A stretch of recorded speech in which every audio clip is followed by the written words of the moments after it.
bersyukur kepada Allah yang selalu memulai segalanya dengan baik. Allah yang setia, Allah yang tidak pernah meninggalkan kita walaupun sedetik pun. Haleluya. Yesus, Kau telah memulai segala yang baik dalamku. Engkau menjadikanku serupa gambaran-Mu dan berharga di matamu.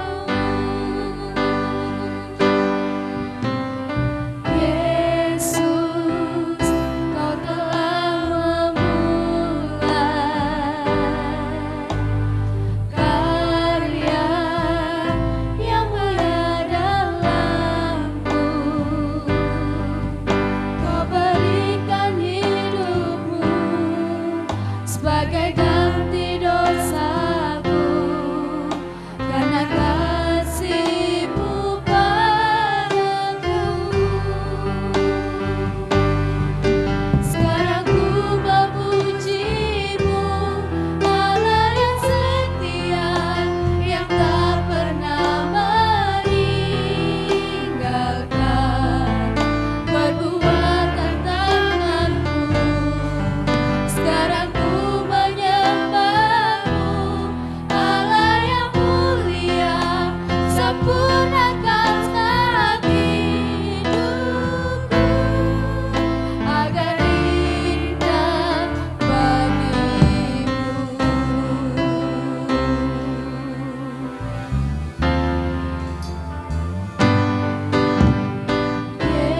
Yesus, Kau telah memulai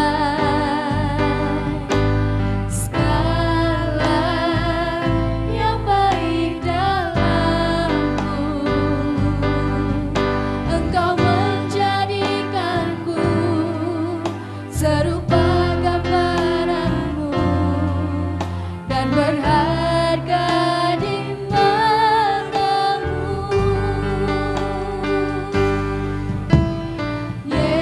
Yesus, Kau telah memulai karya yang mulia dalamku. Kau berikan hidupmu sebagai ganti dosaku, karena kasih-Mu padaku.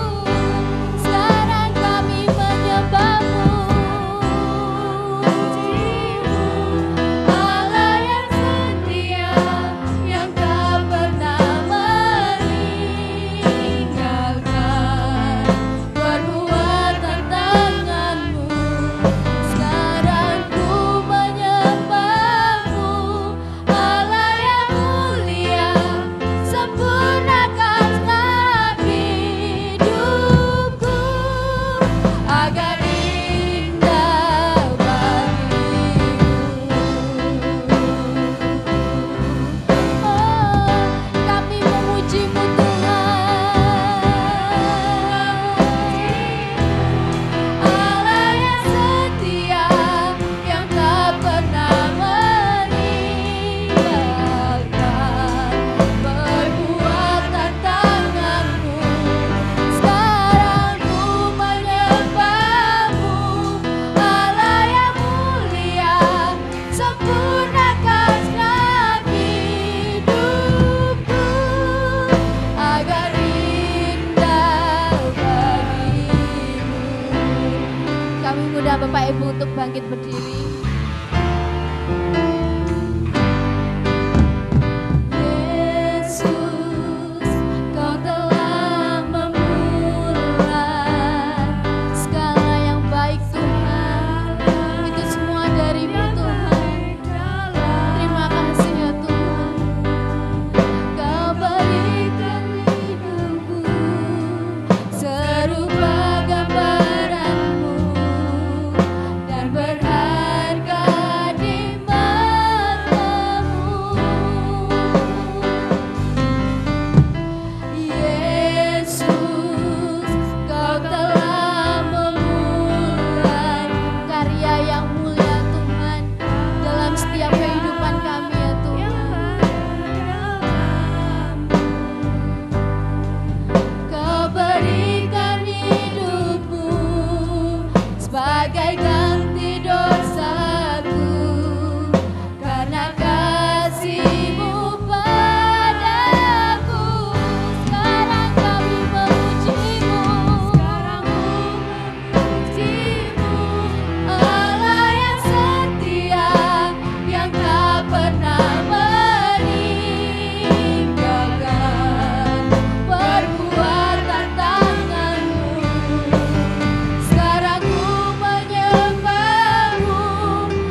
Setiap kita yang percaya katakan amin.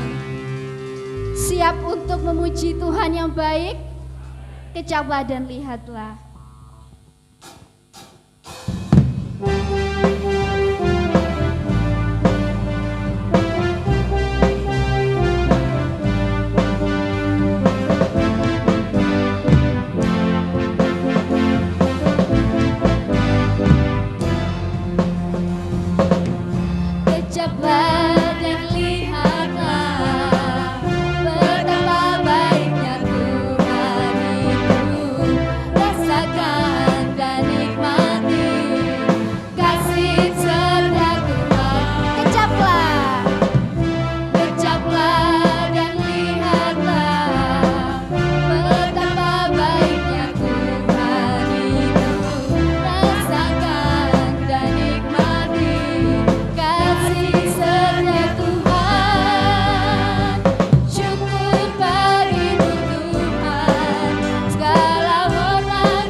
Kami percaya Tuhan bahwa tidak ada kuasa yang lebih besar daripada kuasa-Mu saat ini Tuhan.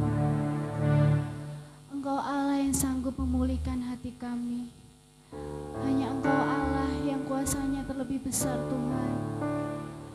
Kuasa-Mu terlebih besar.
mendengar firman di dalam nama Yesus, memberkati kami, mengurapi kami. Amin. Shalom saudara-saudara dikasih Tuhan, anugerah Tuhan memberkati kita semua. Sehingga dalam kesempatan hari ini kita bisa merenungkan firman Tuhan sama-sama. Doa saya, Roh Kudus akan bicara secara pribadi untuk saudara dan memberkati saudara lewat firman Tuhan pagi ini. Dan dalam kesempatan yang manis pagi ini, saudara-saudara, saya ingin mengajak saudara untuk melihat kepada satu bagian firman yang di sana menunjukkan satu tokoh yang dengan sangat mudahnya, dengan tanpa pikir panjang ketika Yesus memanggilnya, dia meninggalkan segala sesuatu dan beranjak dari tempatnya mengikuti Yesus. Siapakah tokoh ini, saudara-saudara? Mari kita lihat dalam kitab Lukas pasal yang kelima, ayat ke-27. Saya ingin bacakan pada saudara dan demikianlah firman Tuhan. Kemudian ketika Yesus pergi keluar, ia melihat seorang pemungut cukai yang bernama Lewi sedang duduk di rumah cukai. Yesus berkata kepadanya, ikutlah aku. Perhatikan saudara di ayat yang ke-28. Maka berdirilah Lewi dan meninggalkan segala sesuatu lalu mengikuti Yesus. Saudara dikasih Tuhan, kita bisa melihat di ayat yang ke-28 tadi. Maka ia mengikuti Yesus, meninggalkan segala sesuatu yang ada di situ. Begitu mudahnya, tanpa pikir panjang, tanpa banyak perhitungan, Lewi berdiri mengikuti Yesus, meninggalkan segala sesuatu yang ada. Ketika itu perhatikan, dia di rumah cukai, artinya dia sedang bekerja sebagai pemungut cukai. Artinya di situ mungkin ada uang, ada surat-surat penting, ada surat-surat perpajakan. Tetapi ketika Yesus mendatangi dia dan mengatakan, ikutlah aku, gampang saja Lewi ini meninggalkan semuanya dan mengikuti Yesus. Mengapa dengan mudah, saudara-saudara? Kita akan menemukan jawaban dari pertanyaan ini. Namun sebelum itu saya ingin mengajak saudara melihat sebenarnya siapa Lewi ini. Saudara dikasih Tuhan, di kitab Lukas merupakan kitab Injil sinoptik yang kisahnya hampir sama dengan yang ditulis dengan Matius dan Markus. Dan ketika kita melihat dalam kitab Matius pasal 9 ayat 9 sampai 13, kita akan menemukan bahwa sebenarnya si Lewi ini bernama Matius. Lantas kenapa Matius ini juga disebut dengan Lewi? Kita akan lihat saudara-saudara. Ketika kita meneliti lebih dalam nama Lewi ini, saudara-saudara, yang di kitab Matius ditulis dengan nama Matius, sebenarnya Lewi ini merupakan nama suku dari 12 suku Israel yang adalah putra-putra Yakub. Saudara-saudara, ada 12 anak Yakub dan salah satu diantaranya adalah Lewi. Dan Lewi, saudara-saudara dikasih Tuhan, adalah salah satu putra Yakub yang kemudian beranak cucu berketurunan menjadi satu suku dan diberikan tanggung jawab, diberikan mandat untuk membantu peribadatan, melayani Tuhan, membantu pelayanan persiapan upacara-upacara, saudara-saudara. Dan akhirnya membuat Lewi ini tidak boleh bekerja. Lantas bagaimana si Lewi ini hidup pada zaman itu? Dari 12 anak suku Israel ini, Lewi tidak bekerja. Jadi ada 11 suku yang lain yang bertanggung jawab juga untuk membantu Lewi ini memenuhi kebutuhan-kebutuhan jasmani mereka. Jadi Lewi ini tidak diperkenankan untuk bekerja, tetapi semua kebutuhannya dipenuhi atau dicukupi oleh 11 suku yang lain. Tapi persoalannya, saudara-saudara, mengapa Matius yang adalah dari suku Lewi, dia bekerja sebagai pemungut cukai? Saudara dikasih Tuhan, apakah ini sebuah kesalahan? Mari kita akan lihat. Kenapa Matius, si Lewi ini menjadi pemungut cukai?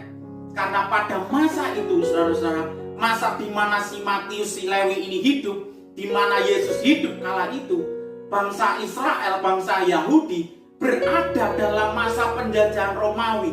Keadaan mereka sangat terpuruk karena sebelum penjajahan Romawi, saudara-saudara, mereka juga mengalami beberapa penjajahan, beberapa penderitaan yang disebabkan oleh beberapa negara yang lain, seperti mereka dijajah oleh Assyria pada tahun 722, kemudian setelah Assyria tumbang oleh Babylon, Israel dijajah oleh Babylon pada tahun 597 sebelum Masehi, yang kemudian bangsa Israel harus mengalami masa-masa pembuangan, saudara-saudara, ketika itu, dan belum lagi dijajah Persia pada tahun 539, baru kemudian Yunani, baru kemudian Romawi. Artinya secara beruntun orang Israel ini mengalami penjajahan.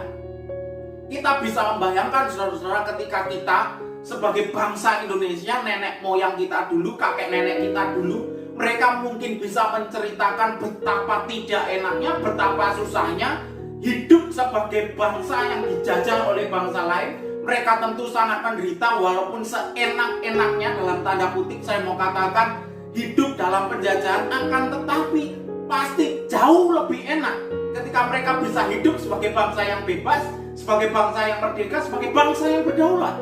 Tetapi Israel, saudara-saudara, waktu itu berada dalam penjajahan beruntun sampai pada akhirnya dijajah oleh bangsa Romawi ini, saudara-saudara. Dan ketika dijajah oleh bangsa Romawi ini, saudara, bangsa Israel ini memang mengalami kemajuan pesat dalam bidang infrastruktur. Dari mana bangsa Romawi ini bisa membangun, padahal di saat itu Israel tentu dalam keadaan yang sangat-sangat menderita, sangat-sangat miskin. Lewat pajak, saudara-saudara, lewat pajak. Dan bagaimana mereka dapat memperoleh pajak? Maka pemerintahan Romawi waktu itu memiliki, sebut saja, kontraktor. Jadi ada satu agen khusus yang diberikan kepercayaan untuk mencari para pemungut cukai. Dan dari kontraktor ini, saudara-saudara, dari orang yang diberikan, artinya sebagai tangan kanan pemerintahan Romawi, kontraktor ini mencari para orang-orang yang pada akhirnya ditugaskan sebagai pemungut cukai dengan cara yang serampangan saja, asal comot. Dan saudara-saudara, salah satunya adalah Lewi, yang seharusnya dia memiliki tanggung jawab untuk membantu para imam mempersiapkan ibadah, mempersiapkan upacara, mempersiapkan pelayanan-pelayanan yang lain. Karena keadaan yang mungkin cukup menderita ini, Lewi harus ikut bekerja untuk mempertahankan kehidupannya. Dan saudara-saudara dikasih Tuhan, saya mau katakan di sini bahwa karena proses rekrutmen yang dilakukan oleh pemerintah Romawi melalui orang ketiga, rekrutmen yang dilakukan secara serampangan asal comot orang, akhirnya saudara-saudara, orang yang bertugas bertindak sebagai pemungut cukai ini pun juga tidak memiliki kompetensi profesionalisme yang mumpuni, apalagi dengan tuntutan kerja yang sangat tinggi. Tangan kanan pemerintah, atau yang saya sebut tadi sebagai seorang kontraktor yang mencari pemungut cukai, orang-orang yang mau bertugas memungut cukai tadi, memberikan satu beban pekerjaan yang cukup berat kepada para pemungut cukai ini. Akhirnya apa yang terjadi, saudara-saudara? Para pemungut cukai ini bertindak curang dengan meminta lebih uang kepada wajib pajak, katakanlah seperti itu, saudara-saudara. Mereka meminta uang lebih, dan uang yang seharusnya diberikan kepada pemerintah mereka berikan, akan tetapi ada sebagian uang yang juga masuk ke kantong mereka, saudara-saudara. Mereka berbuat curang seperti itu karena memang tidak ada operasional prosedur yang mungkin dijalankan pada waktu itu, sehingga orang-orang tidak terlalu profesional dalam memungut pajak. Dan Lewi menjadi salah seorang pemungut pajak waktu itu, saudara-saudara. Jadi di sini saya mau ingin katakan, Lewi, orang yang tadinya memiliki tugas khusus untuk melayani Tuhan, membantu pelayanan imamat, akhirnya harus bekerja. Saudara-saudara, saya tidak katakan hari ini jika ada pendeta yang bekerja itu menyalahi aturan, saya tidak berkata begitu. Kenapa? Karena dunia semakin berkembang, dunia semakin maju, dan teologinya itu bersifat dinamis, tidak statis, mengikuti perkembangan zaman. Pendeta yang bekerja bukanlah sebuah kesalahan, akan tetapi dalam konteks waktu itu, saudara-saudara, Lewi melupakan tugas utamanya sebagai pembantu imam, sebagai pelayan Tuhan yang harusnya mempersiapkan upacara. Dia bekerja, saudara-saudara yang dikasihi Tuhan. Dia bekerja, dan tidak beruntungnya dia bekerja sebagai pemungut cukai. Karena tindakan pemungut cukai yang mungkin tidak dilakukan Lewi, mungkin Matius tidak curang. Tetapi pemungut cukai yang lain dia berbuat curang. Sehingga orang-orang sebangsanya menganggap orang Israel, orang Yahudi yang bekerja ikut kepada Romawi memungut cukai adalah pengkhianat. Jadi sekalipun mungkin Lewi tidak melakukan kecurangan, tetapi orang-orang sebangsanya menganggap Lewi ini sebagai orang yang curang, seorang pelayan Tuhan yang curang, kalau saya boleh dengan frontal mengatakannya. Tetapi saudara-saudara dikasihi Tuhan, si Lewi tetap melakukannya sampai Yesus mendatangi dia dan mengatakan, ikutlah aku. Dengan mudahnya kata penghubung yang dituliskan oleh LAI, maka Lewi meninggalkan segala sesuatunya dan mengikuti Yesus. Mudah sekali saudara-saudara, gampang sekali, tanpa pikir panjang.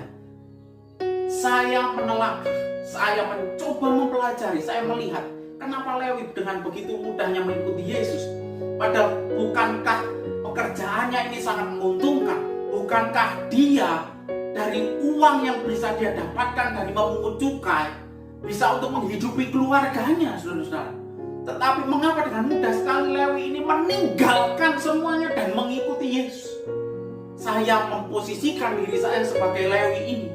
Ketika saya berada dalam posisi Lewi ini, tiba-tiba Tuhan datang dan mengajak saya, memanggil saya, ikutlah aku. Maka mungkin saudara-saudara, ketika Tuhan mengatakan itu, hati saya akan getar. Hati saya akan tergetar.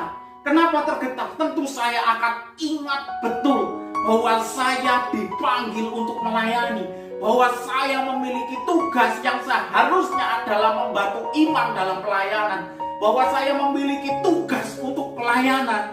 Kenapa saya bekerja? Ini menyalahi dalam tanda kutip destiny saya sebagai seorang pelayan Tuhan.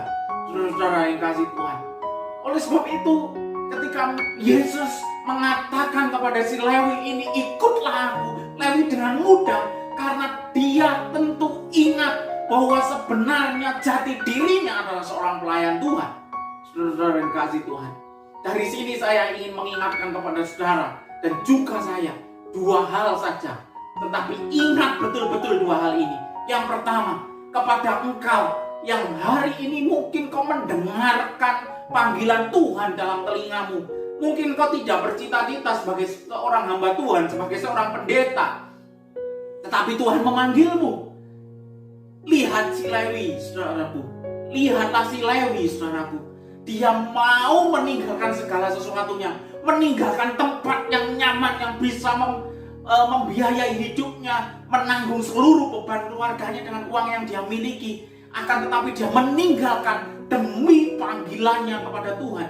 Saya mau katakan saudara-saudara, Lewi ini bukan tidak berpikir panjang.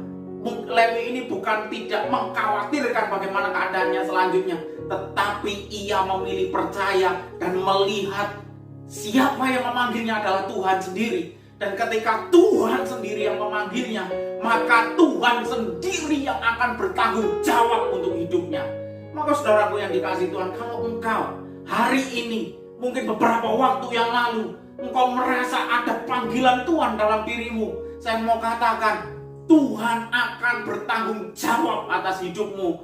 Allah sendiri yang memanggil, Allah sendiri yang akan bertanggung jawab atas hidupmu. Kau tidak perlu khawatir, kau tidak perlu ragu bagaimana ke depan kau hidup, bagaimana ke depan kau hidup. Saya mau katakan, Tuhan tidak akan membuat orang yang percaya kepadanya dipermalukan.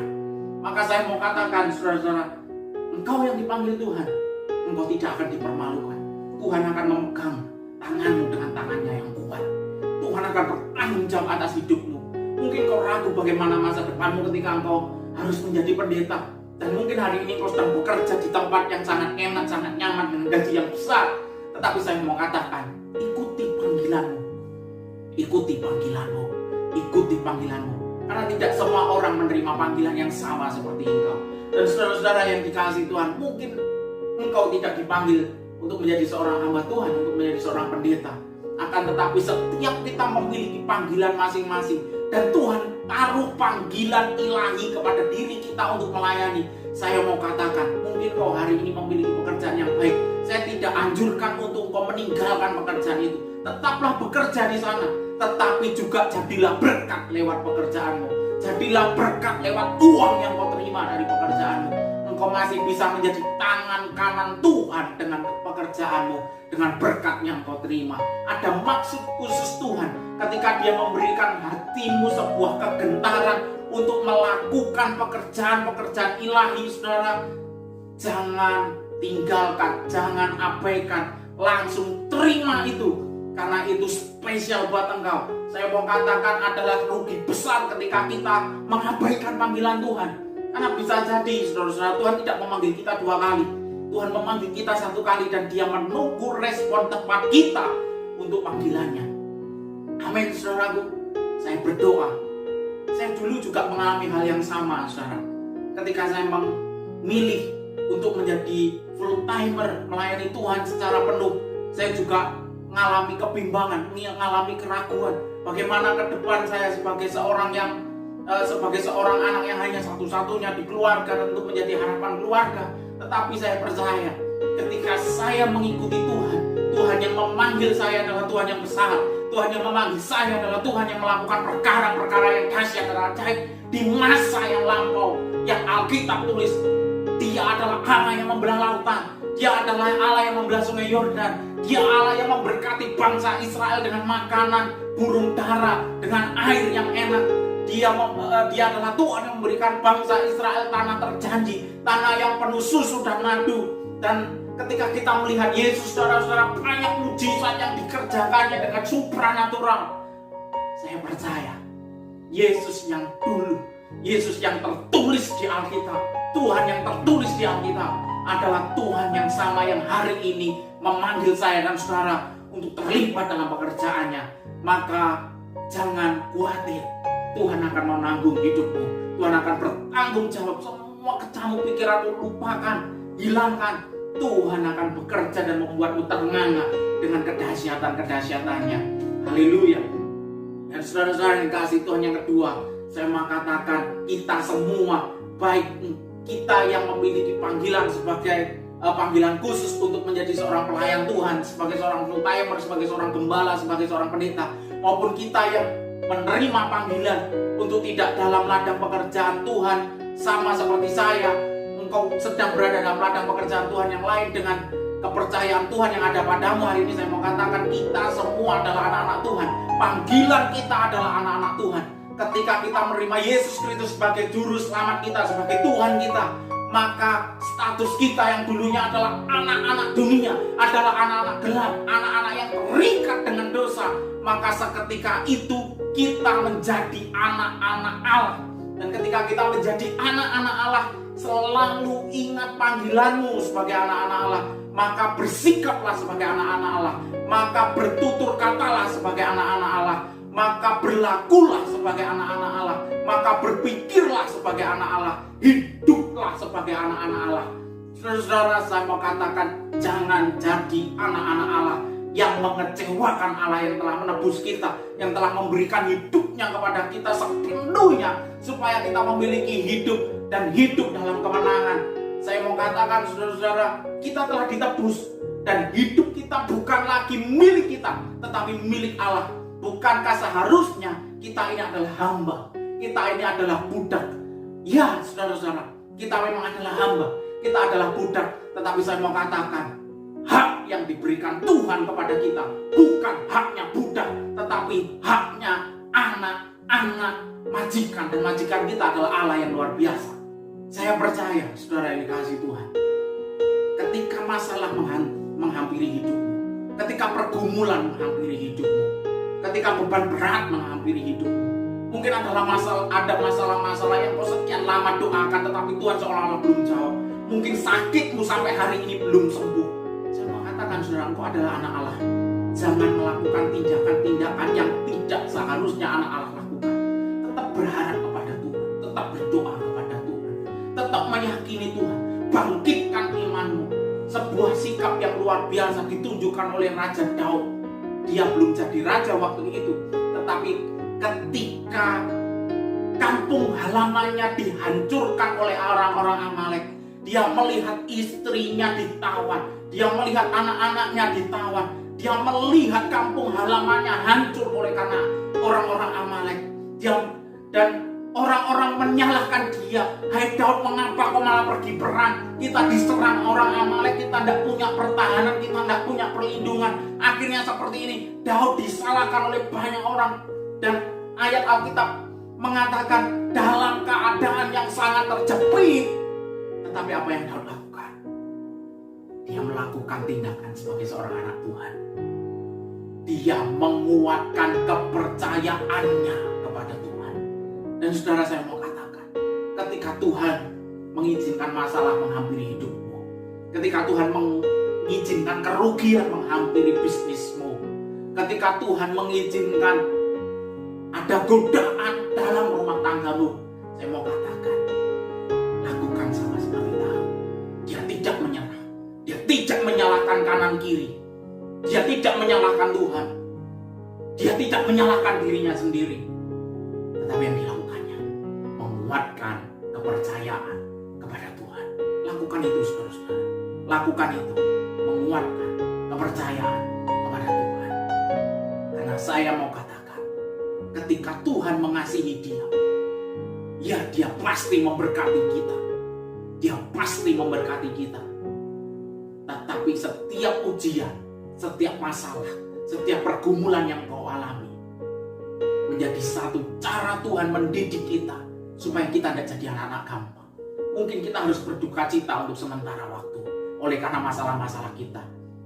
Akan tetapi saya mau katakan, kemuliaan yang Tuhan sediakan bagi kita itu jauh lebih mulia, jauh lebih bernilai dari semua hal yang kita pandang sebagai kerugian. Saya suka dengan kata-kata Paulus, apa yang dunia anggap rugi, ku jadikan keuntungan. Apa yang dunia jadikan keuntungan, ku anggap rugi. Luar biasa, saudara. Ini sikap, ini mentalitas sebagai seorang anak-anak Tuhan. Panggilan kita adalah anak-anak Tuhan. Bersikap sebagai anak-anak Tuhan yang sejati. Jangan setengah-setengah menjadi anak-anak Tuhan yang sejati. Amin, saudaraku yang dikasihi Tuhan. Saya mau katakan sekali lagi, Tuhan memanggil engkau sebagai anaknya. Tinggalkan semuanya. Tinggalkan semuanya. Ikuti dia. Dia adalah Bapa yang mengasihi kita. Puji Tuhan. Tuhan memberkati. Mari kita berdoa. Bapa, di dalam nama Yesus, Tuhan yang kami sembah, kami percaya oleh karena kemampuan yang Tuhan berikan kepada kami akan mampu mengatasi segala sesuatu beban pergumulan dalam hidup kami. Sebab kami yakin, kami tahu, kami percaya, kami menerima Yesus, kami menerima penebusan dari Tuhan, dan kami adalah anak-anak Tuhan. Terima kasih untuk kesempatan yang luar biasa ini Tuhan. Untuk sebuah panggilan yang luar biasa yang Tuhan anugerahkan bagi kami sebagai anak-anak Tuhan. Oleh sebab itu ingatkan kami terus bahwa kami yang menanti-nantikan Tuhan akan selalu kuat karena Tuhan memberi kami kekuatan yang baru senantiasa. Sekalipun orang-orang di sekeliling kanan kiri kami, mereka mulai jatuh, mereka mulai rebah, mereka mulai lelah, mereka mulai menyerah. Tetapi kaki kami tidak akan lelah untuk mengikut Tuhan. Tetapi tangan kami, punggung kami tidak akan capek mengikut Tuhan. Sebab ada kekuatan Tuhan yang bersama dengan kami. Berkati kami yang mendengar firman dalam kesempatan ini. Kami percaya apapun yang kami alami hari ini akan mendatangkan kemuliaan bagi kami di waktu yang Tuhan tentukan. Terima kasih ya Allah, terima kasih Bapa. Kami yang diberi kesempatan oleh Tuhan untuk menerima kepercayaan sebagai seorang hamba Tuhan, sebagai seorang pendeta. Kami menerima panggilan itu. Tolong kami untuk tetap ingat bahwa Tuhan memanggil kami supaya kami tidak silau dengan keadaan-keadaan dunia yang begitu mengenakkan. Kami tetap bertahan dalam panggilan Tuhan. Bukan hanya untuk melayani, tetapi bertahan sebagai seorang pelayan Tuhan yang mau hidup suci, hidup kudus, dan berkenan bagi Tuhan. Terima kasih ya Allah, Engkau luar biasa. Terpujilah namamu dalam nama Yesus. Amin. Tuhan memberkati.